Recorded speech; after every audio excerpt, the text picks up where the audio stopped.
aba nwumre no nsia KaseƐ eso na yo sanabo so me na de BC ya wotro yi mo from man ho result bi what say what one nsa atodo wakwanche for penny a wada bekwa municipal education ano madam Letitia Obey enso de afutu mo tro wasi eso mo hwese enwiamu ne ne ma ensem facha e won so hwe ho no mo fo mo ho ni jim ezenchonya odi ni djuma wa wuntumi radio wa dana to yenchem okosi ma wiomhye no kotu to fom okaka no board sam achemkwa na nakofi asare ende okopemu asenji bia nanso otemofo so ansa no kwatwer aba no kukum woguda woro tensem enanso na yamani be kofi achemkwa bontebo eyekuyadwuma ekuro kuyadwuma pa no motaye wo hwe ti man tebo won kwanta south mansi mo mo so mo nsam so enya wa we yekura wuti aso ebeku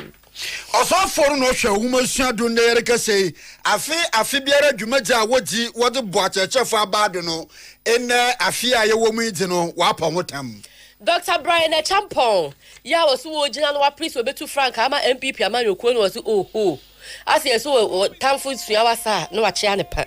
Dr. Baomia sama okokan no so a victim of circumstance na emom no won ka so wono ena de entokwa ekwoso man prison kuzase for enjaba ba asam na abeto no wa behye mfimfini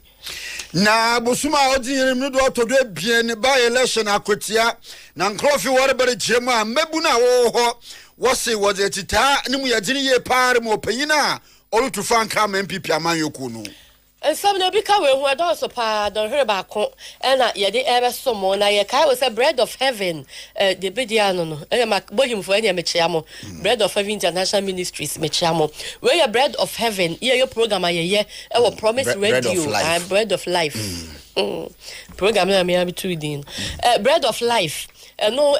program ye wo promise radio 102.7 and the promise TV so anopa mama Patricia Morgan Ishen na ono eda no ya ono anso na tenase edidwuma na de bi ba pade nyame ye hira na ha wo hyehyɛ ye bi wo ho no mo se ukua de bai na awotwe 3rd September ya tabiri dwumadi ni nya Prayer Studios no ya de kɔ Rock of Wisdom Prayer Ministry wa kantin krono nsane Rock of Wisdom Prayer Ministry kantin krono nsane ano pano nsia ne fa ekosi nondu ana dwumadi ni bekoso ho na ye kwaya bread of life no dwumadi nyina ewo ho na adwontofo kokudam bi ebeba Pastor Gideon Adom Minister Inshra Patrick ana yem fancy band yem fancy ya pon yem fancy ya pon ho be de papa na nyame nso so ebeye nyame ama ne ma ye ne ma ama nani mu nyam adaditi etonsa fro obi a ukua de be na awotwe 3rd September ewo Rock of Wisdom Prayer Ministry kantin krono nsani anopa no nsia ne fa ne ya hyasie ekosi nondu bossa by electrical se de walanyim one tell one na wo mbro ukrom haje electrical gadgets and home appliances de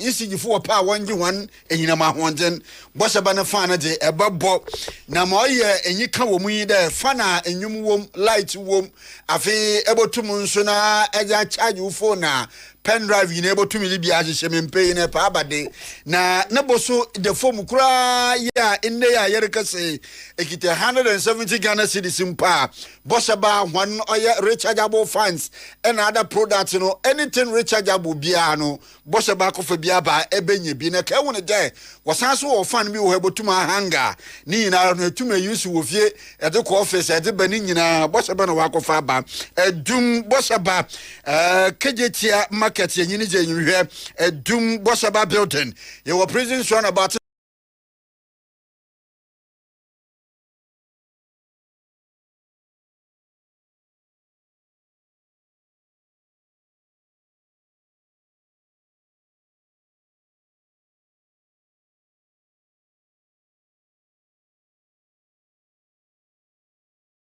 ɛwɔ Promise Broadcasting Limited efiri no nyinaa no do enema ɛte wɔ baabiara ɔyɛ bibiduru papa ɔyɛ FGA fo wɔde wɔn stamp esi do no ne nyinaa gu Promise ɛba yɛwɔ edum yɛ Ben Methodist asafo no Bosheba Plaza ɛna yɛwɔ Yerpa Brosandan no a Yerpa di mu dwuman ɛha na Promise ɛba yɛwɔ fra yɛn 0535544681 ɛnanu mienu a yɛso mo ɛyɛ me mame efia Nyako papa bi ena Uncle Ebo Baini KaseƐ ni chemu Yadin samne mu nchemu na yazere mu da ena in the day wo asantimantem awofo binumu a wonemba oye afi bi sinsohwen wokoturo bi no wokoda ekosore ya nsohwe no mu nsunsuando za aba nansa na obaba no na oye wayekefo mekire asoye a ho no wohwe homa sua enani mu nsohwe etwrodo wo omane Ghana mu no wode oye nkrabi za abotu gokora ansa na nsohwe no di nsunsuando le bali kirem de mofama ni bia wokoturo nsohwe no wokada suba ni bia da wayekenhye na mra wo nsohwe no ntwro mu no wetie mra yie papa ebi mu ho a wone te no nsohwe ni nyina wode tabo atodo ebi mu ho de te no so wore kirem a wode mu hwehwem no kodo ansa na wosijina ebi no so ho a oye subject ni binum na wahwe no weyi na wode tabo ato ni nyina nko wietse no na chede wayek do se za ye wo ya inne yere kasei nsohwe no no di nsunsuado aba ho na wode tabo ato do no wone tamba no no na dam fon won awofo le kirem de ma wayek lege no woyi ho ne nya adwuno sane de weyi oye ahwedo fa nsohwe ro kodo a wohwedo a wofro invigilators afi wayek ankasa mu ankasa na mo set oye nsohwe questions na adi na no ba nya no wi obaka de nso questions ni bi we leak ma nisa suntimo famba bi wonya bi ema wode tabo wode atodo nantino he chino pano wale kokot wode waye kele kokot ye papa o sane dem wala kam wore ye no wogituma onyeyi no kwase e hu susu aso no mani anye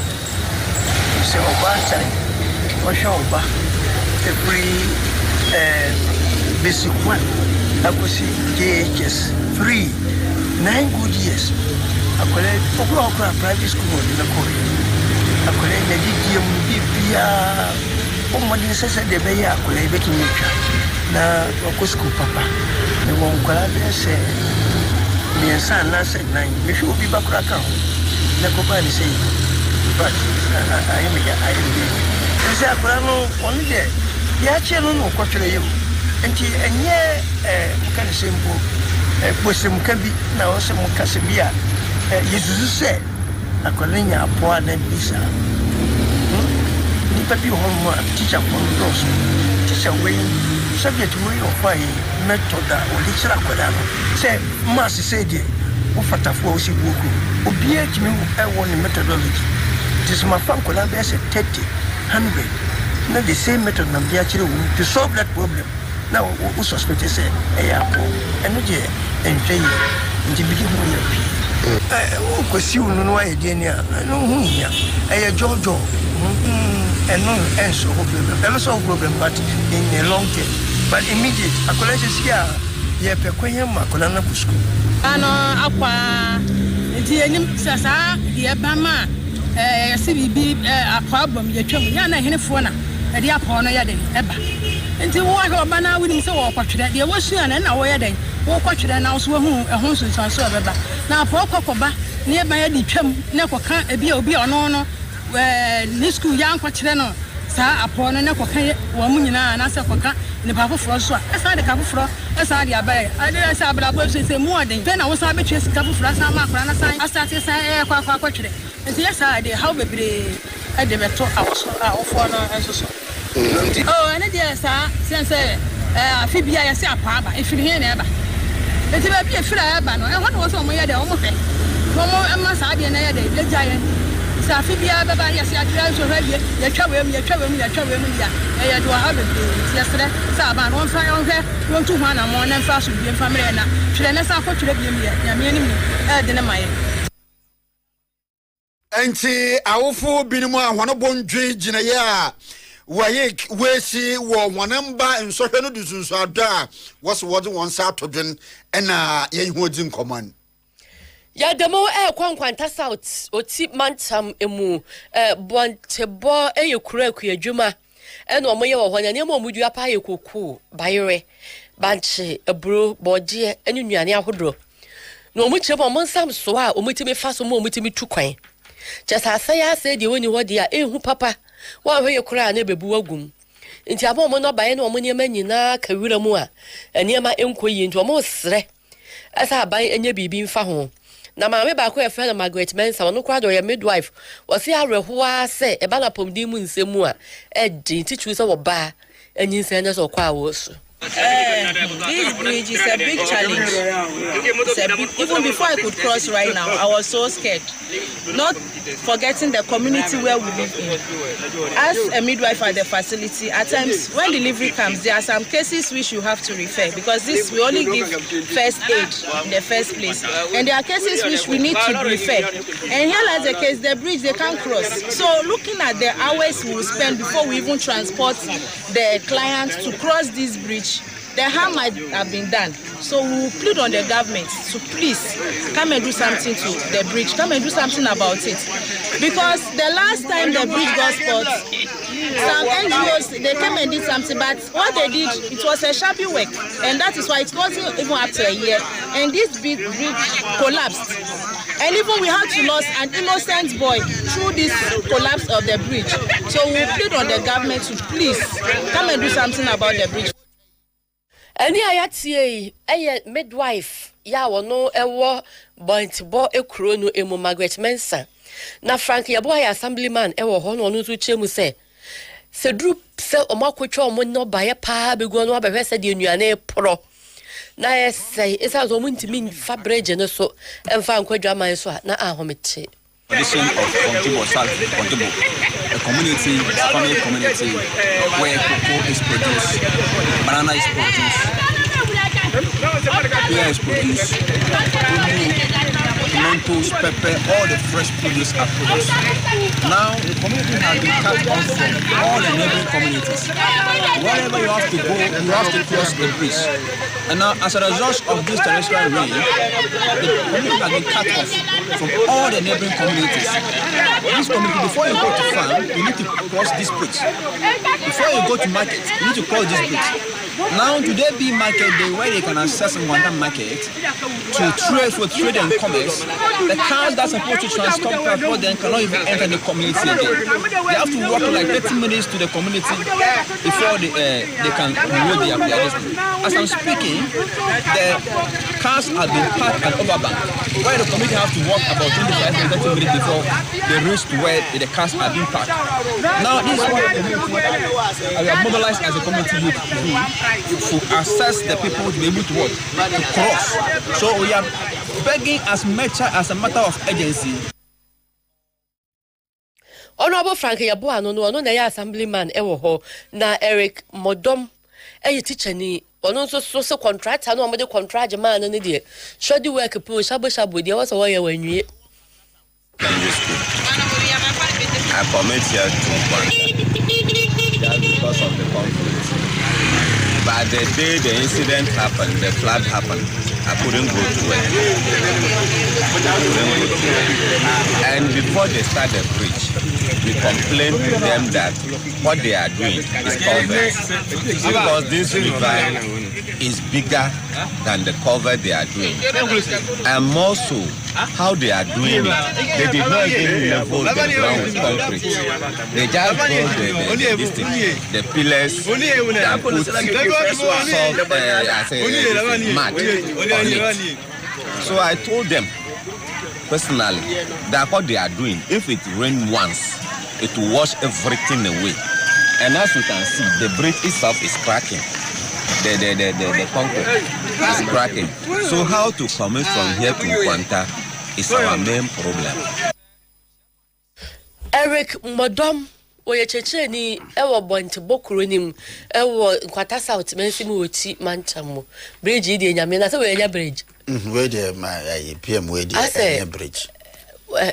na hono mbeda fa ho na omo wa hihye nnua enti kan ntimi mfa so ba ehun se ehwe hun the bridge na nkasa no problem but enyim feeling na ho ne na nti nkai mpo de nya afi na wo besi bridge o feeling no enom de one feeling ne nsu awash na efi ho o hwe kura nsu bi a wo hwe sa no ye no ja no one feeling hwe ni nti kan ntimi mfa so nti anya se kwati kwonu oja nkwa nti awa anya kura nti other side no so be yes o I don't know other side no de way ka ehun de motor motor to my side ho ni ya ka ntabo no we dey good but abo no kwa ehwe ne kasimo onhye da anya strong dem mpanimfo nkwa wo mo amagana se de aka ne ya adwuma ketue se bedwo ya traga sabano do na yeroko oye Accra Circuit Court na ina dey Accra Circuit Court kwa setena na wuntimi radio wuntimi TV adwumayanyi achemkwana na Kofi Asare kopemo ho ande de nso no bela nanka ogina ne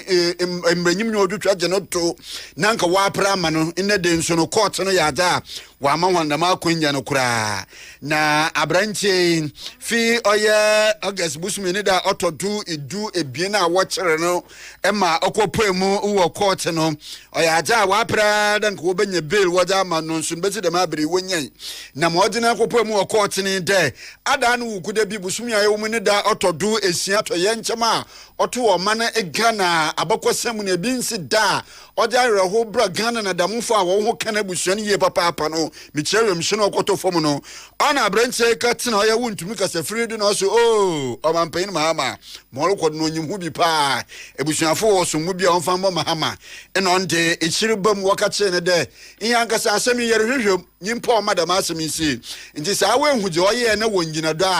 a fenyina do ne fa bre na boa ne sa sunti abranche kopemu e wo kota ono nso no yaza wo pe bail on the 14th okwae wo mani bail we nya amfa man mo so nkotwa aba no kukum na awotwe bien inde pepepe na awotwe bien no so na ne mbranyim nyino hwe de nka bail wo de ba man so kota ansa na amfa man na oli chireme de 27th oya ide wukude yodi hinenimi onsane mbra na mbranyim nyo chirem lu twetwa jaman eye lawyer Enoch oya anwura efu akwa ina oli chireme de ikana no di kanna nka world pebere jama achim kwana na wenya mano no mbramu no otemuafo ni hone ndi ni yekura. And I noted to the court that Mr. Benedentwibo Siakon is a man of substance and sufficient means with proven integrity, who is also the shareholder of Untumi Media, present in court and willing to stand as surety for him. Mr. Gordon Saribedi Akon, a renowned broadcast journalist, was also in court and is also willing to post bail for the accused person. Upon all this and others, the court did not find favor in all this, the provisions ascribed in law, in plain language. But the language of the court is that the court is refusing to grant him bail on the point that to calm tempers down. Who is the complainant in this matter? So the Ghana Police Service ought to issue a statement telling us where their tempers are, because they are the complainant in this matter. If the police that we use our taxpayers' money to pay is telling us that their tempers are high as a result of a statement made by a broadcast journalist, of which we have not gone into the substance of the matter before the court. We have not. They have not served us with any disclosures. They have not indicated to us that they are proceeding with trial, of which they have served us with disclosures, as ascribed by the Supreme Court in the Republic versus Bafuboni case. So trial has not commenced. So going into the merit of the case amounts to a miscarriage of justice, and the court did so. And that I have spoken with my clients, and we are minded to proceed, climb a step further to the High Court to ensure that justice is Enti lawyer Enoch anra efuakwa ena ete nanka achemkwana na naso worehwenyim da nyame adoma de wukude odi enemi oboso ne kopemu wo aye Accra Circuit Court.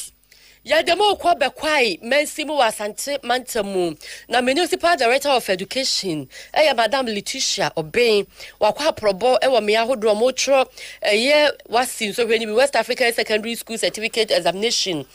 wasi no ebi wo wi ya no no ne ntwafo adi nkomo ne wo chemu say Yara and the Sanemo Mafutu, and what dear Madisua for more motion social candidates no. As a monche, essay, in Riamuni a po, and near ma and so each no, or Munque be, the baby Anya Bocons or Masha to Tranquil for bidim, a BEC, no, it will be a show you the winimono. Choro, na said it biano, and couldn't be bear wood dear. Na and sorry how much one would boom quanta. A yawasina, a nipper and pem a hand naya do sia bacon.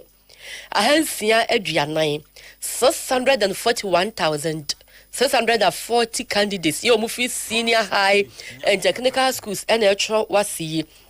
Na mo konta anto anono emuma empema henu enso chi poso ahanso edu wotwe ba akoye mema no 207,381 males and females na ye ma no empem ahenu aduonum ennan ahenu aduonum enkron 254,259 females and omo 2024 so mo konta no afi o de toto afi etwa ma 2024 na we akosoro apem any aduonu enkro 1,029 and abroso no gidi se ehye yemu no bibia bekoyie na ensori omo no subjects no yama akoma akwadusia enum ya candidate bia wantworo kra nya nwatwede obetwero last week in the oral English no nyame adom bibiboni BNC akoyi and then so yeah another call paper social studies and ye no na problem mo who say bibia ye okay gidi se the other ye nim no so ebe ye okay gidi se ye kwa ye nim no say de ya sha ase yie ebe ko ni yie nti ye sere ye ma no omo twero no say mo mfo mo ho nkofori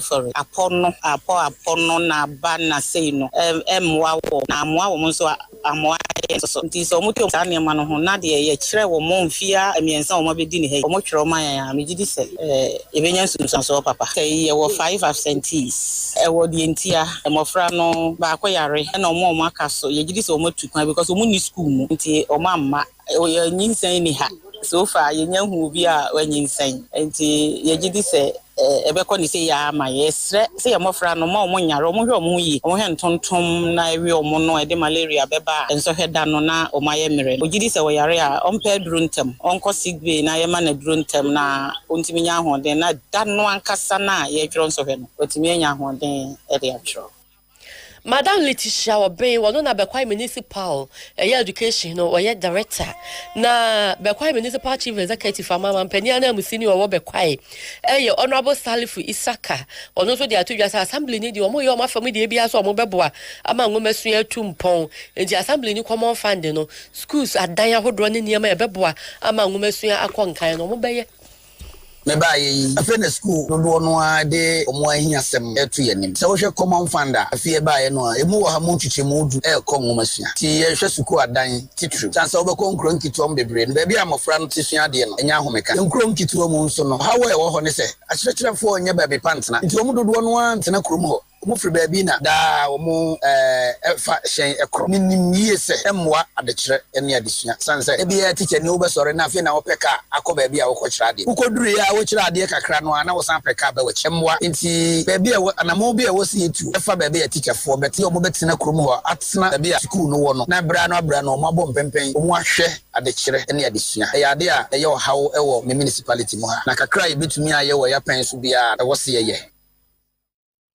Honorable Salifu Isaka mampania na musini yo wo Bekwai Municipal Assembly ho na enkwala na kwotro nsohwe ni bi no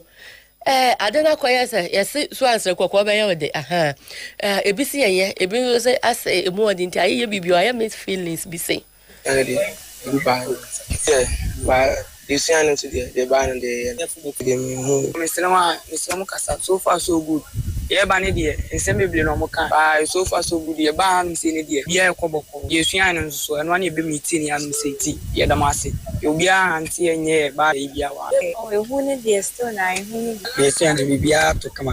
I also be do a be anything. In the form of change center, no say Domas. The near young Michelle said, yeah, as a be bunny this. By a bed dress, a high cool pressure. Suddenly, so sad. There was an one bite. obi a mejina wo so gidigidi bia say bia no what tete on say the experiences are there no ha no say it's me try pa oh any there nyaminti oh you dey ya for me dey say you're writing kwa there tam na yo no mo kind dey na ye mu sisi dey ai ye bedru asem and so dan ye by aha wa hu ndi ansha Daniel yi by aha wa hu ne yakona ebi si ya pa obi kura so obebo obi so say by enti say de yakro sister no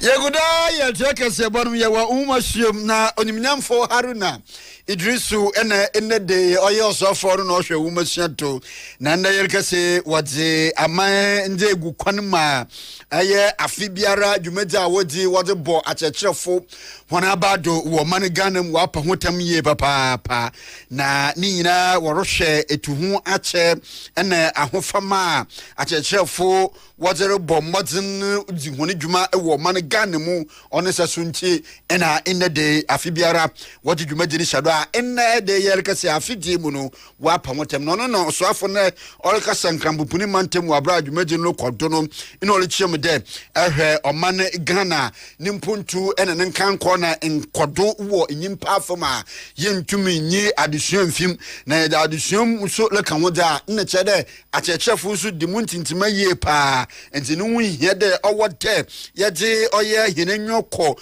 adesuam achechefo ho ena adesuam ye papa no osoafo orso no ole shebode abano bokoda na sika biara na montu biara owodo ode hyem no oboa ema achechefo modi safata hon meche condition of service afi hon welfare ni nyinaro no obo konkan na akwanje be ababa de o ma achechefo besua aja kwanyim na honyimje akoso nwoma suoma akade adanisim na adi nyinaro no abana etunu ho esuo de obeya abo yie pa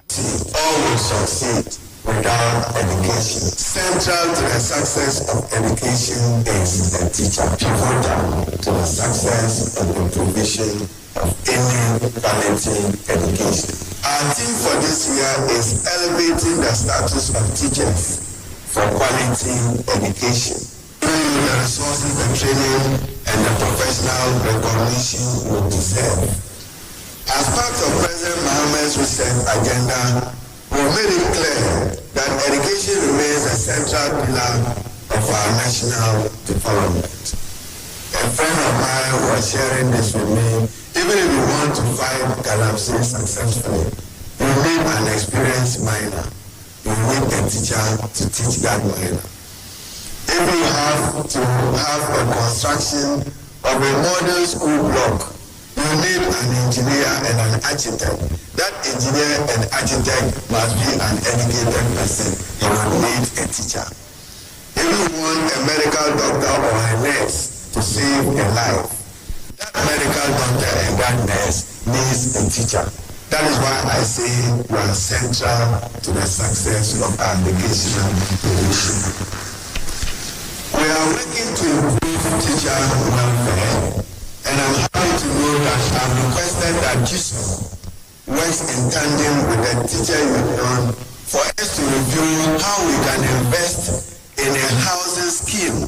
So the bankers who are here, who are studying some housing concept, come back to us and to invite corporate Ghana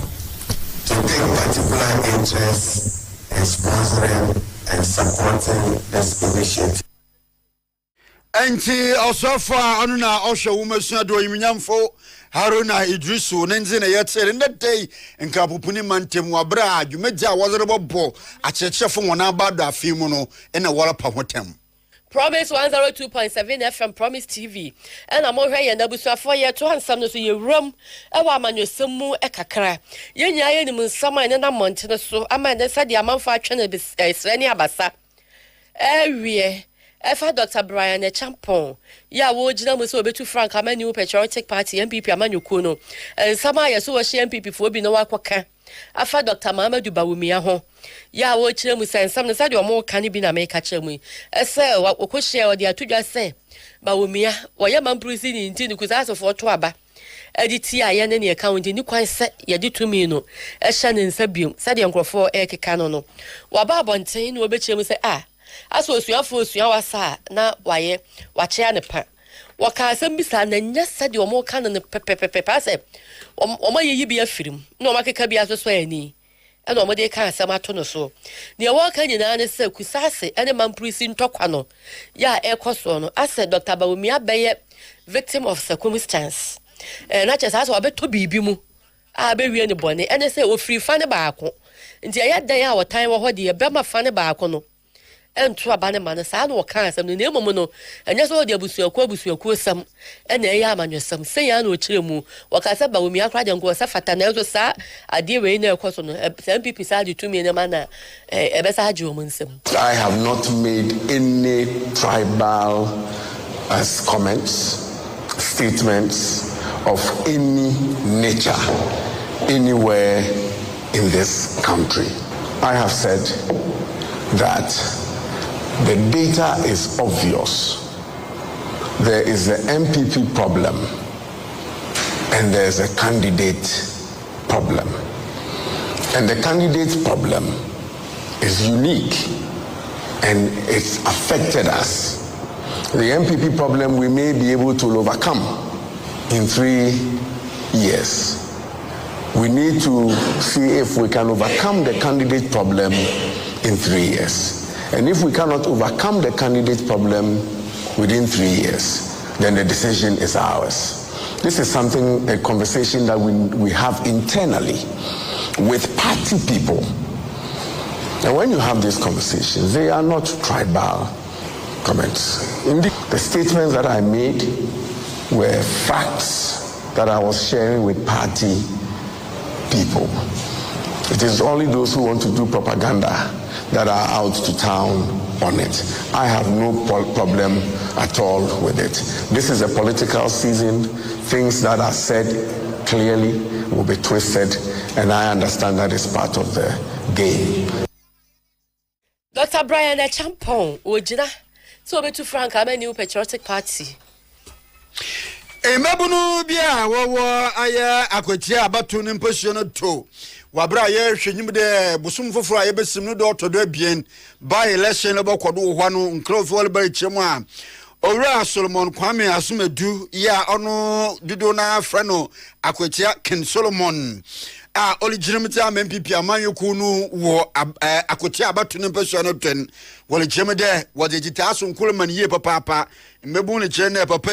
ahone mbebu no obo ho ne papa ewo ne ayemye adoye dwumeja ahorowa oji wo ho impo no ebiru biara onye ho nkasa ema efom eguji no ntua wotu akotia ne mpotem wo no wotu no kwampado ewo emra kwano to nti wosusu de so panyini tumu bana se obaye mra se bagomnya enwona wo mbebu na wo abatu ne mpohia no do no obobo ho ye papa se de mutumi ne begita na oh no or good character or who you far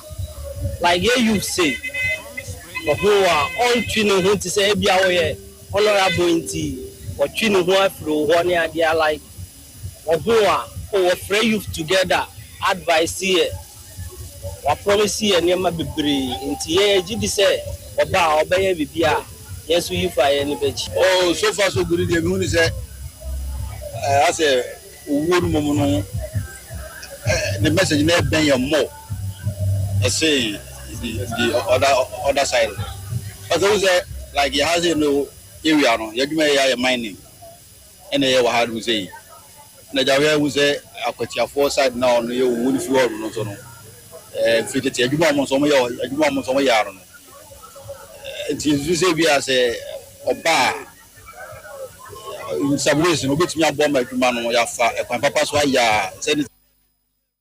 na imbebu ne bi ana wakase na Owura Asumedu owie na orekasa na orehye imbebu na wo abatu ne mposo no do dem wonto abane mani ye papa on the 2nd of September no sanete ebe orebe ahone imbebu no ntino oreba no owie na orehye my post ne me kira IGP de ebe ya yerebotu omabambo anemu ya dini ye pa enkoto ewo abatu ne mposo no do Tuesday obey na hoche na ye betu aba Kwame Asumedu number 1. Mo kame wala minjitu milimba na ajuma na yeye wa hano afeni yele shebuki na and as to me promises are your maybe Jerome, Mama, you be beer, Mamma. Now the things are very, very good. Your number, I'm saying, confirm you already. I decided to your name. Now I don't know to me now. Money sure, sir. Why are the first one? I straight off, you know. Yes, Solomon Kwame Asumedu ye opeyina original MPP amanyoku ni jinmu akoti abatu ni mpesano to na me aduma ochina ne na awotwe abatu obokoto wo akotia abatu ni mpesano do ya tu akasi abano so ama na krata we ye kita me fi Dr. KaseƐ ato forcing ya wo ye wo so afa say ohwe chire efa bambon nsam so no anso na ye sana hene e wo mayi mu nyina no ye Z9 helicopter ya eno ekwatehwe ye e wo bofre du sikamai ya e wa sanche bante mo bo asempotemu enam so e ma kuku dam nwotwe e hwere wo monkwa no emu na ensam ni nyina na say asoye no aye nhyehyeye e di tumi asha bedwokuo bi nsa eso munye hwehwemu pote kete emfa de nam so a emankwanhia no ba ne ho afutu ne ho nsam nyina enti board na o mapa wo mo no ni what na mo ya Ghana Air Force efo penny eka ho National Security Coordinator enso so eka ho ana ya Aircraft Accident and Incident Investigation and Prevention Bureau of Ghana Civil Aviation Authority Fonso eka ho na omompani mfa na omo ayeyi omo no hwane ayeyi omo afiri a omo a constitutive board na na so omo no betina se ahwehwemu na we nyinam no nye omo nko yesi America mamu empanifo bi so omo so ye hwehwemu a omo aba omo ayimu eka ho omo beboa omo ewo hwehwemu ni dwumadi a ye de ahye omo nsa no emu na mpanifo de krata ye ba abontin no omo kire mo wasana abusumi de to so nsia enkwansia ni si ye no mpanifo kra ye hyehyeye ya no no te board bi omo no edika ye hwehwemu kura nti sa board no ene there was omo report anata ze mo mu ye nyina omo kru kire e de kọ mpanimfo asoye na omo aya pa omo sese nenefo aduasa na chese ye ka aboso mentem ene omo de be ye omo hwehwemu no ewie Onyemnyafo Queen Stapoku ya so ya ye mbrahye begomnyi zima oye omanfa wowo aguna East abato ni mpesua ne do wonfimfini mantem na nde waka sebode oyaja olbama oye ekunafa wowo abato ni mpesua ne do busan ye papa ema waje free edwuma asena wenyamfoso na waje aboa wono ho ene honamba wono mmosua to na ekunafa wowo abato ni mpesua ne de fi emfi idua wotwe kosenfre eduenum 18 to 50 years na nwangasa wetum waje ayedwuma obobo ma wenya mfaso ye papa na onyamfo Queen Stapoku ya so ye a kirem de mo hye ne nkura mo de dam dwumaji ye bra onankasa ohwe no ho kafo the late Mr. Bernard Olu so ya no eho no obohu na yi sana kuna ye nyazo de fom oye yo ye papa ono sesunti ene we to the man amona je kuna fa wo na abato ni peso ne do no obobo ho ye pa mmampuntu abo na brabom Edi obiani musia babra na wetu akoto bibi ayes ayagosia ni president Abraham we okunafo a atom bibi fire bibi na srombra wani wo konfimu a won sai ayanjira yananso ayanjira Ghana nyira se Ghana ekunafo titru agora East ekunafo ya wo batampa ba bibo ku a oni ayi bibiye abisha wo nyira na nachi no na abankrachi panyina owo agona East ko sinumu onyemnyamfo Samuel Oscar olichemete sikaya water baba bo oye kunafo buse olutu wonfo de wo modera mfanye adwuma mfo so baba ho oboboa ema wasan na wetum wetu sika no na wada ye bibi foforo our age limit okay between 18 and 50 years what them go from when go for one more thing or what no age but to be our system and it is extremely difficult so what we need why age but that is not awesome time for that age limit or what we need and the purpose of the loan is to increase their working capital banka da won kon ko bon kwan anan fon ka yi o de kan wo sika na wo ho dada no amama interest no akoso because in the 10,000 ye juma efanya 5,000 That's what the 10,000, 20,000. Definitely, your interest is going to be high. And so you can't tell me there. One share of paper, no, in order. On a book and some. We are some. No one yet, ma. Over to nothing. What they are, you know, I'm a so busy here. No way to now. Was over to Bayam.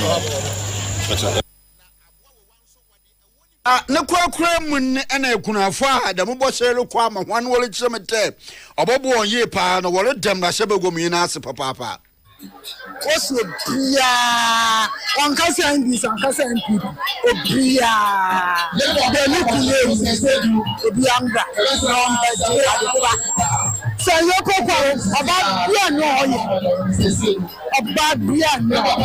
so send one man 10 million 2 times once on my 10,000 2 times 23 then every na me say kan wo frey obia ni sakasika no obia ni sakasika no enti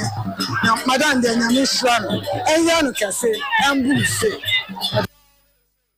enti eyina kwajo aguna east abato nimpesua no do civil society organization ya budget forum na chese ye kwa mo ye adwuma wa assembly ni saa nwumakuo na tetetete saa ni mu no ena ba bonten e dia betudwa o masem nyina ne se aban won sha se so betre eto ogegye ni mu na atumi aboa isansa de brekura to mo ye aban adwuma ne bosomi adwuma mu na nkrata asem bata ho no ye formal institutions no eso Abdul Karim Mohammed wa coordinator ma civil society organizations ye budget forum no elo di tudwa chemu se wo mo ankasa wo mo ye wo mo ankasa adwuma te se wo mo ye maso no mo tonton ko to betonfo ni we no wo mo pa na sika no wo mo ho a wo man ni betimi anya to pa afiri wo mo wonti aban e ma na ni nko ho ye pa no mo ne je to wo ho na ekwaye formal sector no nko a ye nsan ya na ye twia kakra bi ntitambia no na ede wo ha kase na abeso ye na ye komu bu ya man say ye economy na ye sikasem ne ye nyina atia edwuma hodo edwadie ene ejisha wodo bebre no hwa efakase na wo ye kan say informal sector because bebre wo hono ma sabe nkratam na ho ene ye no frenchim za krachefo ha enya edwadie edwum ya bojo kakra otobeton eno no ane ekrekra emu ha no efakase na wo man mu no omo safo no hono enti se basa ye eto nhihye na se omo na ye niwo ekom ho ye because omo contribution omo ye economy no eso mbuye Abdul Karim Mohammed wono ena ya coordinator ma civil society organization ya budget forum na ewumu no na Hamid Abdul Mumin we senior research officer and was higher tax equality lead our civil society emu wono so dia tudwa no wo chemu se aban to me ye hyehyeye na receipt ya omuni twitwa take no ejeje to no ka duplicate na nkrofo fakuntina se ye bi hyehyemu no ye yi ni nyina free system no bebo pa ama omo wa informal sector na chese ensha danye akrati dwuma no mu no omani age to twa ho so aban say aban harmonize ye tax system no your tax collections in on harmonize the local government for EJJ market tools ne other levies na local government for EJJ and income tax and GRA agent aban harmonize any one single collection system na sa one single collection system no first eliminate a friend confusion the amount for be te eto na ase no one single system be eliminate sa confusion also na be eliminate duplication in enye say the basic say ye budget one ye gin ba ko pe enye say bi a jerry for be je omu de na afi assembly for so e ba be je omu de ni na e how ni e how bre ya ma e etman for no Hamid Abdul Mumuni ene no na ansan so hwa bi wo sa dia tudwa ya wo chemu say aban enye hyehye ya hodro bi ya duplicate na ho nsem na wo nhyemu ekena eye sa dia be ya ebetumi afi ho na business sa hodro no entwetwa to na indai wono to fo chem da so man bia botumpuna Oyaza bambo mu nsam yaza no hunye yie papa pa wo mane biara no mpuntum nesa sunti ehwe enwona woka bi won woni nsam wo man Ghana mu a emwo asafata bia wode ma yen oye bambo enyuma eku atena ya kase hinara meche security agencies no dem echita asonkuru wode ma hon yie papa nesa sunti owura Edward Kwaten oye opanyin kwanchofa oda atwuma mponia rural bank ano na in the day jumaji bi lekodo wa bo modina na wa kwabua oye tuase police station wati nyama obobo hwan ma bambo honsem etum akonkan ye pa ni na se nkawie oye krosino ase nono ena ni nyina ye hwan afida woridi mfi eduanan ekor ebra inde atwuma mponua wura bank PRC ebe ne hon jumaji awoji ne wori chemde emwaje ho aboye papa ikoya afam nwumasua afam apomodina afam bambo ho afam na obokoda wa aboa na yetumi abo ne yetu omane mpon Tuansi police station omo commission omo to nsafre bank no e ma directors ma me kwan se mi ko gina bank na name eno achi eye new police station eno ti omo do request e buy so mu hia computer desktop computer na ye de call board nso ampopo onti bambo hia information storage nso ho ehia ene mi hu docket adechi mi hu docket is past and gone and now you want this computer error yi no bibi biara akade biara police hia ebetimi amomu dwumadie or retrieve information be is ama omno hia eno ti board no ma kwan no management nso act on it amenne ayefe say ye the desktop computer with the highest specification omokrampo omonsusu de sa ni nyina ye atwomampo no twase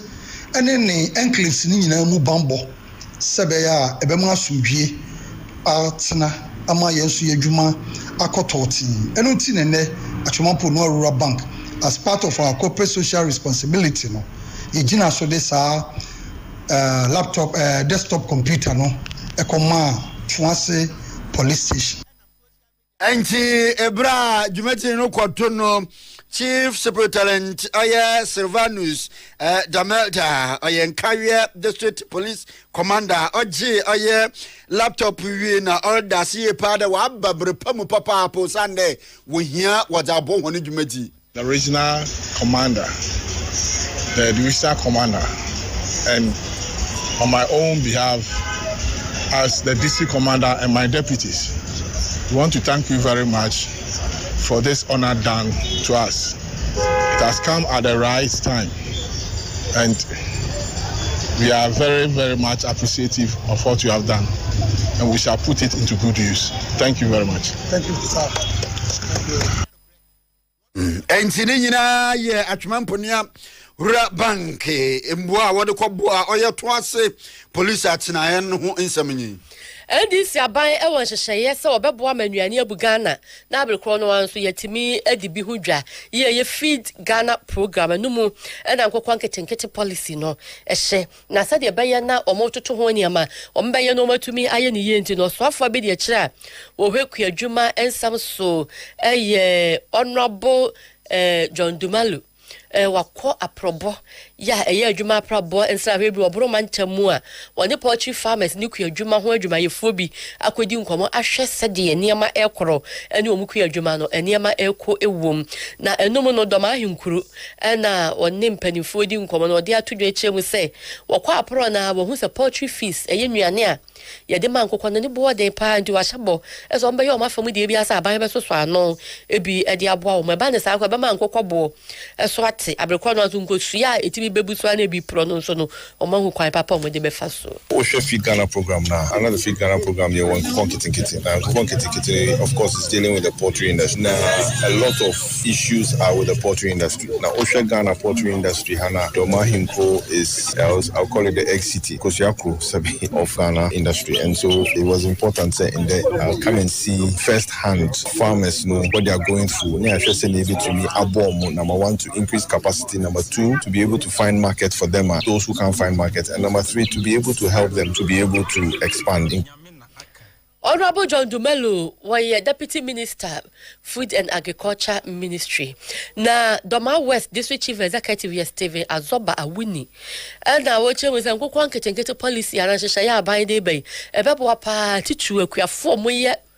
poultry. Ewo Doma East, Doma Central, and Doma West. Yeah, call poultry farms where you hold Doma East, Doma Central, Doma West. One will say the hub of poultry industry. No, Nani na can be actually say yes, a feed Ghana program. Yera Omampini Ede Abeno. Dia, Mijili say Doma enclave dia and conquering kiteno eba. Esan say dia ebe boy papa na enumpuma no modern ma enu ebo ebano poultry industry na. Dear de atadwe de timpa ne ebo say ebetumi anya eye nkomano na abustu poultry production no. Honorable Stephen Azoba Awuni, Doma West District Chief Executive Ana Mampanyana Musini ya wa Doma West enono. Na wora Ibrahim Musa, wono na Chief Executive Officer ma AM Unity Farms, wono na 2015 na mfio mpinoni aduonu mu, wonya Best Farmer Award ewo poultry mu ewo Doma ene nimpota mu. Wo say nkokwa nketenkete ne de obi anu chief asempa kodo ya asempa omobesom na ogidi se eba na hyehye no eka hu nyina be ka ho aka de ba wo metimi atetere o ma hyem no ma fa adwuma ye fo nzu bibiri adwuma yi yesase akere kakra wo hwe a 2015 the whole Ghana nyina no ne de ahenkyene sense akuafo nyina hen na sisia ne ewe ne se obeboa ye ni se de o kan no nkokɔ nketenkete no ja yeso yensa aka bi ne ye adwuma ne atimi afa ye nuanom yufufo no mo so abeku kuaye so mfa so because se bi wie school a o hwe se ngobenya abana adwuma nye se nya abana adwuma de ane school no koye no akoye wisi ama Ora Ibrahim Musa 2015 National Best Farmer Award winyai ewo poultry farm emu na ono ana ye kwanjefo penye da AM Unity Farms a ewo Doma Hinkru Apostle Kojo Safo Kantanka Dembre Ghana fuina yenyim no nara ye kofar bai Kantanka automobile ena afi Christo Asafo mission michire Christo Asafo asoro no nara no kofa bai Kantanka automobile ehwe oye cars muntuma kasoy o maimwa nyasam kakaba kra injo Apostle Kojo Safo yara enyimi nara nasam ena American na nkro ba chem de o de serwa no mu yeda wonwehom ye pa da akọ mma Kumase Children's Home sabe inyanka wo no esirwa ba hye hunun frum ye maye papa wa bra ode ahunidi hu enyama indiban anonomaje ena enyama ye hye no ne dada brabom bi de akọboa hwan wo oye airport run about oye opepi ahenu kan meche 200 million inna kase baka 20,000 Ghana cedis wa Kumase Children Home eyinje na sirwa ba hoye papa na dam adoye ya Apostle Kojo Safo Kantanka kaye ye ni nyina ye na woda olidi ho ena onnamoto na wetu na money na lawyer Owusu Bedu eye kasamanfo jema Apostle oye Kantanka Kojo Safo na olichiremede ni nyina mosi opanyin na nwadoyin de abodim nyansepe na abefo oye enyimedie na kona wofado wada wadwen na wade nhyehyɛ foforo wade ba mechira science technology na afa innovation no ono no si Apostle Kojo Safo na yindu ye papa panchiro onam dama kwanye rulesa abane de abane mbom modinaro omfa etiti anum yadini ye papa pamfa ma Apostle Kojo Safo ni dwumaje origi iwo kal ni nyem na nyam na onkwadu ye papa pa yo no crack through say o man bia ne nkoso ne nyina so na ejina ban no so ya di aban si ho se aban no ede impuntu ho sese papa ebe bo man ni no man ne tini agye ho ewo kan koni impuntu ahubi sa kan koni impuntu ayeki ewo amprempre so ensem ya medi ni pa be wiase a obia any ade a wode dom Some for bi so wonam ha omo so eyo omo family na stress abama ni ya na semihia na kofo we on hwe omo Inti ora aye lawyer owusu bedune ndi na ete no na kechire so de tuadu no chemete dam anamonto apostle Joseph wetu orkai enwana bi wo honu nsem de wontwe honanwa enko aye nyankafie na wonko boye papa pano nse nti mawe so nse afofo nyina nkro ne yamfasro nse nyanka honamfunum afibia eju wona kantanka awude Yama, my Swing up a chantuma, and then so Yabaha, the check and Tuma, Antalia, the moon, a pool, a Yagare, and so Yama be bring Yama Chawa. A channel so player, I would have understand the see young practice of the young hospital and young check would be our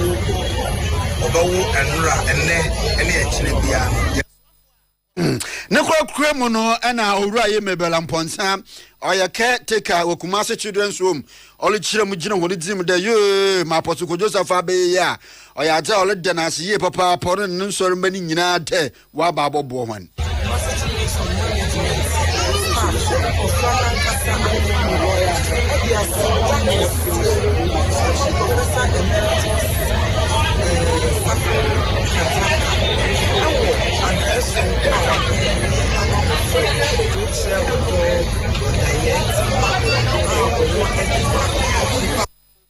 Apostle Joseph Kantanka ne adoye akoye Kumasi Children's Home ne mu nsam bi na enu ache nwumbiri kase bo adu ya tuwa kase ba no so na ena ya dwada de munum say ya dan ya kwakwa amdan so ye ne Reverend Isaiah Chei Atakra ya wo ye Methodist sofo e wo ho ekodi enkomo na ne de quotation bi na mebe kan papa che quotation no as the sua dia e wo say sua wo memo any Modekaya na brabo emu ye Esther tidu yimu miensa no wo say na Yuda ni Modekaya no ne die odi wo hene Akasaros echi otumi mu Yuda fo ni mu nso oye onipa kase na ni nua nom dodo no pe na sem ehwehwe papa ma ohwehwe papa ma ne mai na oka asumdwie nsem ema na sefu nyina amen anke bo wonye so amen papa mpacho Christ asumdwie nka o enka o so mami nyako Christ sorry ampa service service to God beloved let us love let us do for mama no papa into quotation na me keka ya na dusua de yeah, what my yen in the instrument rest of the anything. Yeah, that a radiant coupon says, what my Edward Fufro. Na Yama Methodist are sorry, what gun and so I think your packets here pass, he said, Methodist are sorry about Ghana. In Finchia Waha at your 190 years of Methodism in Ghana. And you share home for KaseÄ. Because you no course work Cape Coast. Now, so you're sorry, I would do organic in ano. You did 190 years. Papa. 70. Papa. Yes. Any Baba will know so come some cacrebiche. Okay. Methodist are sorry about Ghana, no. And since you are at your 190 years. The first missionary, I will free England, Memu, Adina, some. I am Methodist, the son, the Uragan ha, near friend of Downwell, Joseph Downwell, or none of the first missionary, or by now by no, it answers Sabra and Ghana and said, then it's a good post, in Tonton Yadi and in Tonton, no money we have Busumincia, and how we announce so. One more Papa, Uncle Swama missionaries, no, Ebaya, Emma Bakuan on your African descendants. Or Africa Moja, the winning my friend Thomas Bex Freeman, or by what you buy over Chay. Which you are not meeting on the same free Cape Coast. Everybody Vura, Asante Memo. Let us send it to the view of her. Cassiana, and then your Fancatua Crana, a corso, and I will make a decision. Sorry, now your course of Cape Coast, and I was sitting in sorry, Lucia Mukassia, a friend, expanded GPC. afia any conference here no bisa afashe no wo ya sorry nyum entina ya dia na ye ni GSM na ni kapa 190 years of Methodism in Ghana. By obi anu wa say wo otiase ya no wo ho. Of course, yes. Because obi anu wa nya 190 Ghana. Otiase.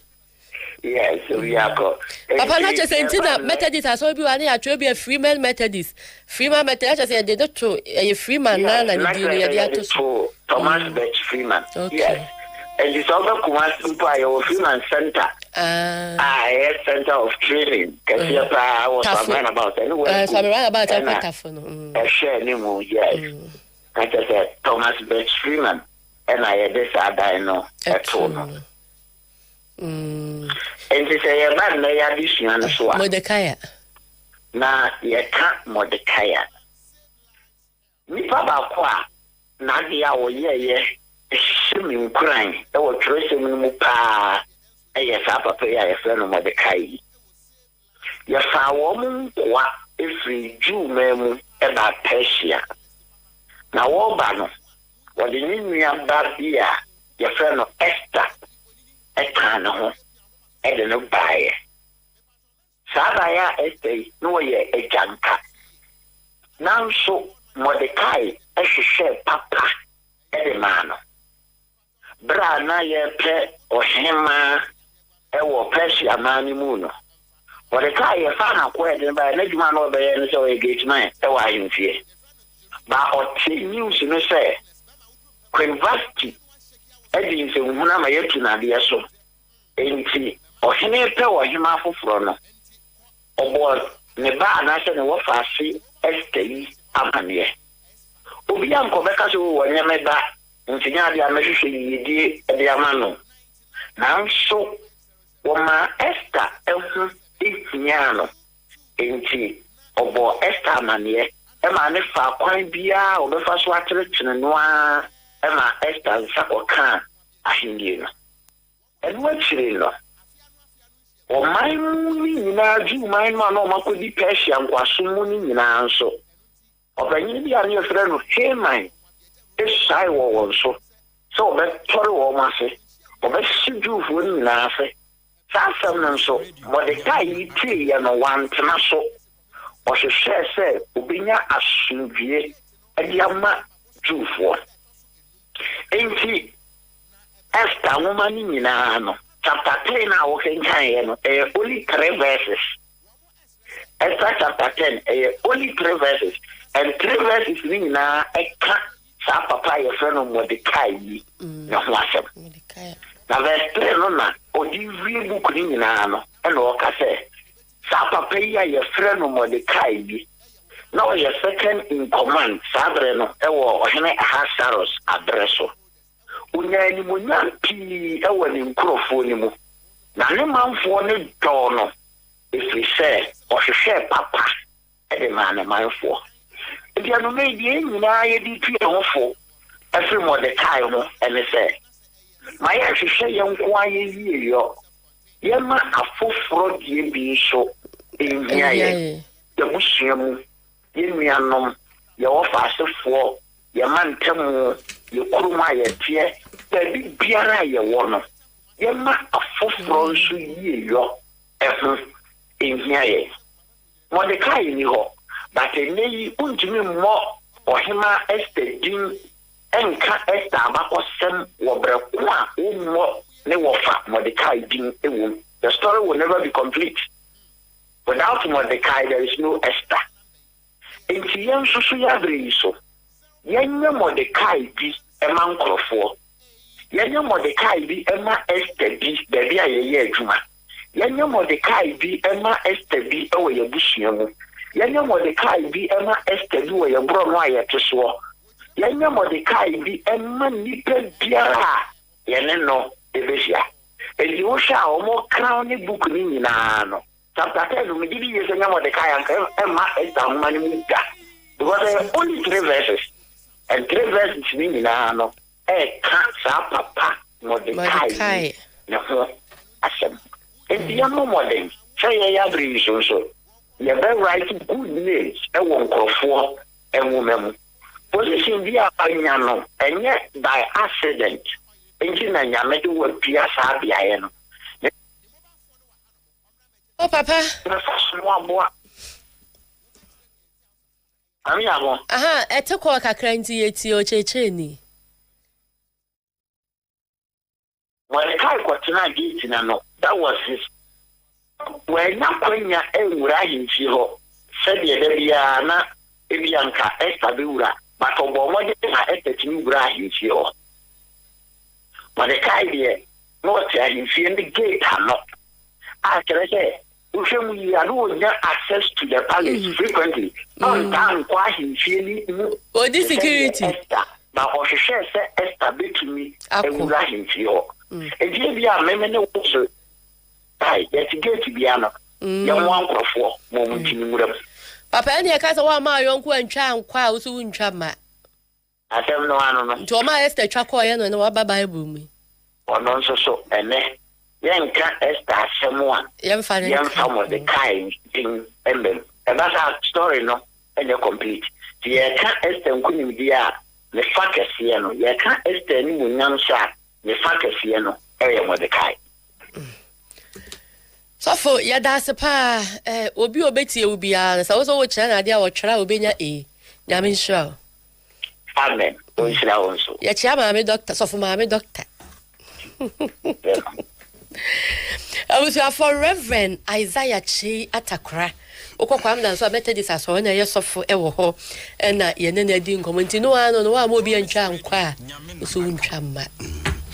ya KaseƐ bono to na baby a yenemu yewie a abazubodo kasepa jibama posa atena kasa wo oye epoye mantem na enwo nyina gina akoti abatu no posua no to na ewro wo posa atena yimu epoye mantem a wose wo oye epoye anafo mantem mechire Eastern South Regional Police Command ahwe asomdwe a wo nsusu da wodo ba wo akoti abatu no posua no dunti woguda wo leduduma kopem na abatu no yeboto awie na na kire no asomdwe baba ne sasunti oyada ahoni nhihye mu no waja akodi ye papa pa wo mpotemu a ebusua onya asam kakraba kra na posa atena ekase ne kirema fi oye ebra wo fi woni dwuma ase wo hwei akonta ahoro a we woni nsa ka wademu mpotemu ye enkonko akono a onya asam kakraba na wori chim de pump action gani tu ya madati pepepepepe otumutwa machede badabo so mpo na olututu yi oyaja wagigi bi wo hoyie papa pa wo kire de eye itura no so no ewrom wo hianga se hini mfuchire na aja waye bi wo ha ni nyina wachichi bi wo nkrofo honi nsema embra kwado no na chede nkonyi de wodi jujuma kra na nso no wogodo na wolichem de busumi ayo mune da no todo eduonu ebie meche 22nd wo chem boni bi a oben St Dominic hospital wo akwatia oyaja aposofo woni nema wore ye hone nyama wo chiro owurobra ani dinidi oye Bernard Kumi Ofosu a ni nyinara no wo hwehwema wodun kopoe wona atena kase bebi oteno ye itru double pump action gun wonensa kam itru bi ani dinidi AA life cartridge wonensa kam FTV blank cartridge wonensa kam na ni nyinara wo wie no wo so wototo opanyini nanwi oyaja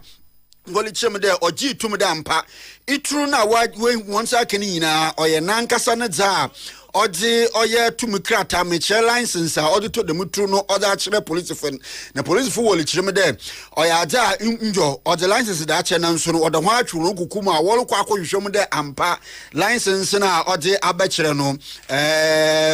odu wo mu de odi da menyama no odi hye no ho ana odi na chi no nso no wasane ko nhwehwem woli di woni dwuma na Toyota Hilux pick up bi nso no oye Buedua Livingstone mpotem wa na wokwa chiru owura bi nso ho a China ni Lu Yunyan China National NFA Enoch ase du se ho so itri na di ogugu wo ho ani nyinara no ne tintin ne tietia inde posifo awo oye epoye mantem woli di dwuma abatu ya worbotu no hunti itru a wore gigiwo timemfo won nche no a wacheche nkrofo no onye asem kakraba kra wo ye to KaseƐ bono so dia mamo Electricity Company of Ghana ECG Ashanti region ese oba hu se omanfo bi afa kuntura sifufuro bi a na chese ase What you come for? No, of applying for. What do you Chese mita mu wie mo ankasa ye omo boy isi ju krono enti omo namu ya omo hwehwa na omo chichi bi kura ya omo de omo akwama approach for omo se mu tan de se ye de omo ma approach for omo guso ye omo ho hwehwa ye de omo akogina court ba kokura de approach for acha na tum ya ye twa se court so e de ne de ye beba na ensam ne mu nchemu pa no kompo kese a isi de adwumaku wa Ashanti West e kasa ejijim e ye Benjamin Obin entry what the two just say people are not really even doing that illegal connection now, but what they do is that the main meter that they've received from ECG, once there is debt on it, then they throw that meter away and go for these illegal meters. Then they place it there. So lately we've been identifying a lot of foreign or fake meters on the field because they have a debt on that meter. Or someone will say, recently we piloted a smart prepaid meter at our Kokoben district. Customer who received that smart prepaid meter for free as part of the pilot process took that prepaid meter away and then fixed this foreign meter over there. So we searched them and then they made the payment. But the one at the work for that one, we identified he was the one behind it, the brain behind what was happening. And he even took us to areas where he had done some of these illegal acts. So for him, he is currently in police custody. Auntie, no nipa yetene no. Benjamin Obin entry. Ya we public relations officer, my Electricity Company of Ghana, Ashanti West region. In Chakasen, Kasebones in Chakasen from Ura NS Apple. Ura NS Apple. Dodona for Chairman Afolabi, Erosha Henry Columbus, Ohio, United States of America. Chairman Afolabi, Chairman Afolabi, ya KaseÄ bonesi Korea na semu and Jimmy Cliff your producer okwa several rumor your achi Bestmark Nanedu Joe Sly Kofi omunyina ewo ho and MC also Philip Christian Ben and Entwiwa Samson and Joseph Amwaten and a bar studio sir midi e de mame efia nyako papa bi ena the pafo caster uncle ebo baini ya damase ema momo enishe